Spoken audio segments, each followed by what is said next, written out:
Bonjour à tous et bienvenue dans ce journal.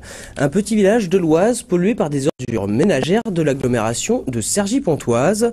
C'est en tout cas l'avis d'un collectif d'habitants qui se bat depuis près d'un an pour faire enlever plusieurs milliers de tonnes de mâche-fer déposées sur un chemin communal. Le mâche-fer, ce sont les restes de déchets incinérés. Il sert notamment de sous-couche sur nos routes lorsqu'il est bien traité. Le problème, c'est que ces riverains l'estiment non ou maltraité. De son côté, l'agglomération de Cergy-Pontoise plaide la bonne fois. Le point sur la situation avec Yoann Bensoussan. C'est une chasse dont le trésor n'a rien d'enviable. Dis-moi que ce tas de mâche-fer est installé sur ce chemin de cette petite commune de 500 habitants.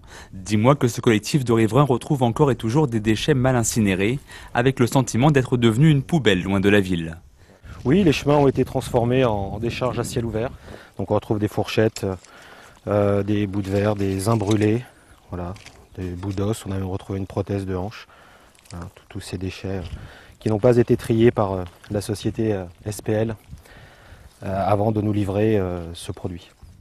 Selon ses habitants, plusieurs milliers de tonnes de ces déchets auraient pu être déversés ici sur près de 8 km, et ce dans le plus grand secret. Pour le collectif, les coupables sont tous trouvés, la société d'incinération SPL, délégataire direct de Cergy-Pontoise. De son côté, l'agglomération ne nie pas que ces déchets soient issus en partie de son territoire, mais elle refuse d'endosser le rôle de pollueur, bien au contraire. Les principaux acteurs sont quand même un paysan, un gros agriculteur qui a commandé à une société privée 18 000 tonnes de mâche-fer sans en parler à personne. Et là, en l'occurrence, Cergy-Pontoise n'est pas responsable. C'est comme si demain vous faites voler votre voiture, que la personne qui vous allez voler votre voiture a un accident et qu'on vous dit que parce que c'est votre voiture, vous êtes coupable. Voilà, vous êtes victime dans cette affaire. Donc moi je dirais plutôt que Cergy-Pontoise dans cette affaire est victime.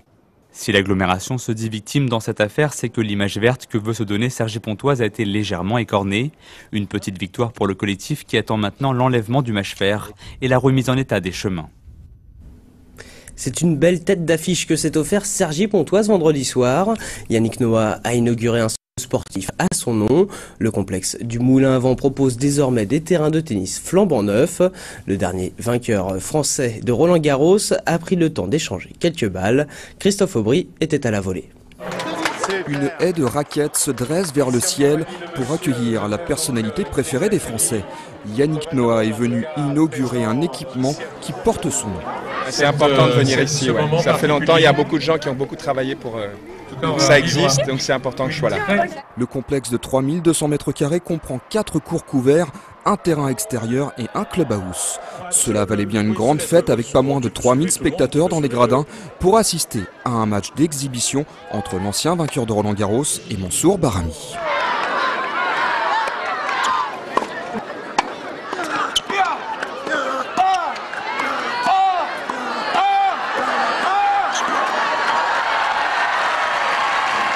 Ça m'a fait plaisir parce que c'est quelqu'un que j'avais jamais vu de près et aujourd'hui je le vois de près. C'est un grand événement et c'est beaucoup d'émotions. C'est un bon lancement pour le nouveau club. Ce nouveau club promet de rendre le tennis plus accessible aux jeunes des quartiers.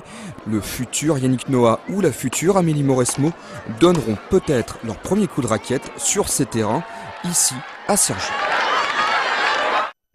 Sport toujours avec du karaté. Les représentants valdoisiens étaient nombreux à prendre part au championnat d'Europe de la discipline qui avait lieu la semaine dernière à Zurich en Suisse. Médaillé de bronze aux mondiaux 2008, le Sarcellois William Roll s'est offert le même métal sur la scène européenne en moins de 67 kilos.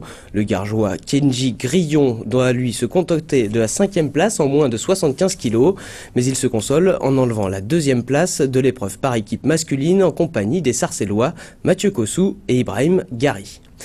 Des étudiants de l'ESSEC ont quitté pour un temps les bancs de leur école de commerce. Ils ont enfilé le costume de chanteurs, danseurs et chorégraphes pour une comédie musicale intitulée Bad Roma, un show sur l'Empire romain ponctué d'une histoire d'amour impossible. Ils se sont produits 3 fois sur scène et l'ultime représentation avait lieu hier sur les planches mythiques des Folies Bergères à Paris. Christophe Aubry et Fabien Madigou vous font revivre le spectacle et les coulisses.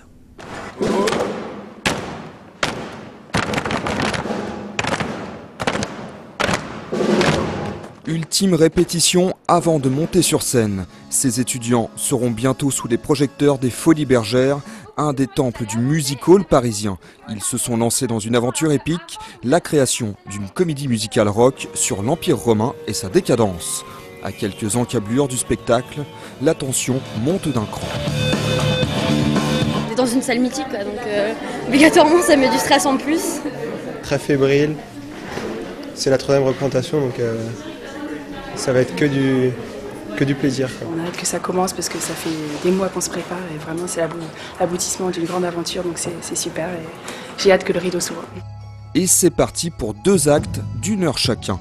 Entre l'équipe de création et la troupe artistique, une 40aine d'étudiants ont participé au projet.